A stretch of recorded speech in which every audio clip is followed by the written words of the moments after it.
অসহায় মানুষের সাথে, অসহায় মানুষের পাশে গ্রুপের তরফ থেকে আমরা শ্রদ্ধেয় গৌতমদার বাড়িতে এসেছি, গৌতম খাড়া মহাশয়ের বাড়িতে এসেছি।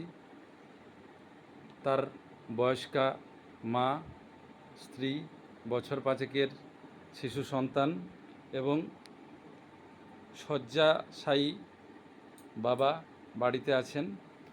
আমরা কথা বলবো গৌতম বাবুর মায়ের সাথে। মাসিমা,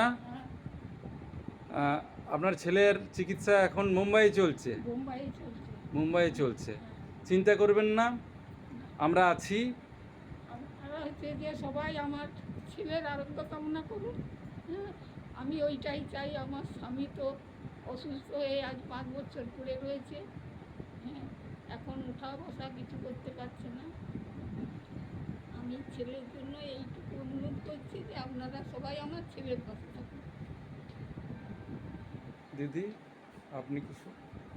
আমরা চাই সবাই যেন পাশে থাকে, পাশে থাকলে মানে মানসিক বল একটা পাবো আর কি।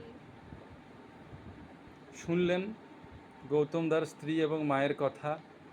আমাদের বাঁকুড়ার সমস্ত নাগরিকবৃন্দের কাছে অনুরোধ, আপনারা এগিয়ে আসুন এবং আমাদের শ্রদ্ধেয় গৌতমদার যে স্বপ্ন, তার লেখা বইটি আর একটুখানি বাকি আছে। সে বই, তার ইচ্ছে যে বইটি আমি সুস্থ হয়ে ফিরেই বইটি আবার প্রকাশ করব এবং আমরা আবার তাকে বইমেলায় নিয়মিত দেখতে পাব।